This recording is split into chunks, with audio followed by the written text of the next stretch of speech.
The Story of Babar the Little Elephant by Jean De Brunhoff. In the great forest a little elephant is born. His name is Babar. His mother loves him very much. She rocks him to sleep with her trunk while singing softly to him. Babar has grown bigger. He now plays with the other little elephants. He is a very good little elephant. See him digging in the sand with his shell? Babar is riding happily on his mother's back when a wicked hunter, hidden behind some bushes, shoots at them. The hunter has killed Babar's mother. The monkey hides. The birds fly away. Babar cries. The hunter runs up to catch poor Babar. Babar runs away because he is afraid of the hunter. After several days, very tired indeed, he comes to a town. He hardly knows what to make of it because this is the first time he has seen so many houses. So many things are new to him. The broad streets, the automobiles and buses. However, he is especially interested in two gentlemen he notices on the street. He says to himself, "Really, they are very well dressed. I would like to have some fine clothes too. I wonder how I can get them." Luckily, a very rich old lady who has always been fond of little elephants understands right away that he is longing for a fine suit. As she likes to make people happy, she gives him her purse. Babar says to her politely, "Thank you, madam." Without wasting any time, Babar goes into a big store. He enters the elevator. It is such fun to ride up and down in this funny box that he rides all the way up 10 times and all the way down 10 times. He did not want to stop, but the elevator boy finally said to him, "This is not a toy, Mr. Elephant. You must get out and do your shopping. Look, here is the floor walker." Babar then buys himself a shirt with a collar and tie, a suit of a becoming shade of green, and a handsome derby hat, and also shoes with spats. Well satisfied with his purchases and feeling very elegant indeed, Babar now goes to the photographer to have his picture taken. And here is his photograph. Babar dines with his friend, the old lady. She thinks he looks very smart in his new clothes. After dinner, because he is tired, he goes to bed and falls asleep very quickly. Babar now lives at the old lady's house. In the mornings he does setting up exercises with her, and then he takes his bath.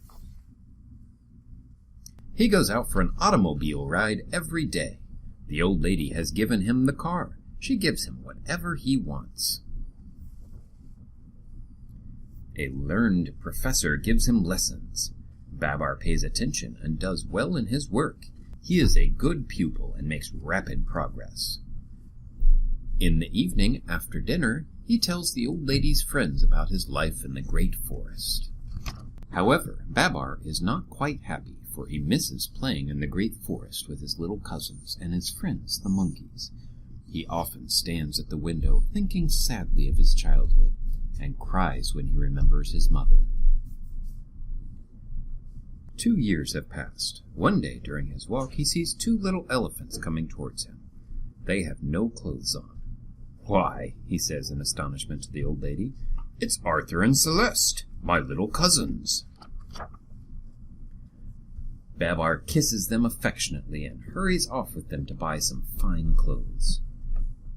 He takes them to the pastry shop to eat some good cakes. Meanwhile, in the forest, the elephants are calling and hunting high and low for Arthur and Celeste.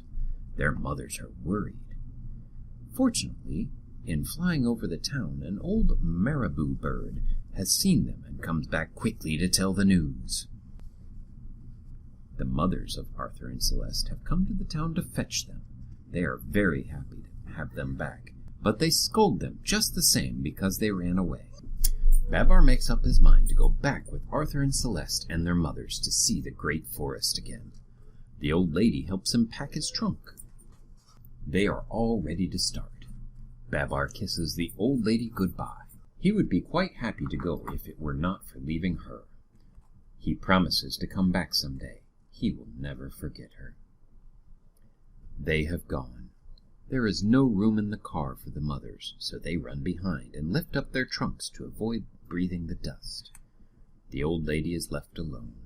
Sadly, she wonders, when shall I see my little Babar again? Alas, that very day the king of the elephants had eaten a bad mushroom. It poisoned him and he became ill, so ill that he died. This was a great calamity.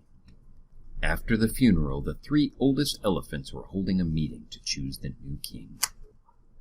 Just then they hear a noise. They turn around. Guess what they see? Babar arriving in his car and all the elephants running and shouting. Here they are! Here they are! Hello, Babar! Hello, Arthur! Hello, Celeste! What beautiful clothes! What a beautiful car! Then Cornelius, the oldest of all the elephants, spoke in his quavering voice. My good friends, we are seeking a king. Why not choose Babar? He has just returned from the big city. He has learned so much living among men. Let us crown him king. All the other elephants thought that Cornelius had spoken wisely, and eagerly they awaited Babar's reply. I want to thank you one and all, said Babar, but before accepting your proposal, I must explain to you that, while we were traveling in the car, Celeste and I became engaged. If I become your king, she will be your queen. Long live Queen Celeste! Long live King Babar! Cry all the elephants without a moment's hesitation, and thus it was that Babar became king. You have good ideas, said Babar to Cornelius. I will therefore make you a general, and then when I get my crown, I will give you my hat. In a week I shall marry Celeste. We will then have a splendid party in honor of our marriage and our coronation. Then, turning to the birds, Babar asks them to go and invite all the animals to the festivities. And he tells the dromedary to go to the town and buy some beautiful wedding clothes. The wedding guests begin to arrive. The dromedary returns with the bridal costumes, just in the nick of time for the ceremony. After the wedding and the coronation, everybody dances merrily. The festivities are over. Night has fallen. The stars have risen in the sky. King Babar and Queen Celeste are indeed very happy. Now the world is asleep. The guests have gone home, happy, though tired from too much dancing. They will long remember this great celebration. And now King Babar and Queen Celeste, both eager to further adventures, set out on their honeymoon in a gorgeous yellow balloon.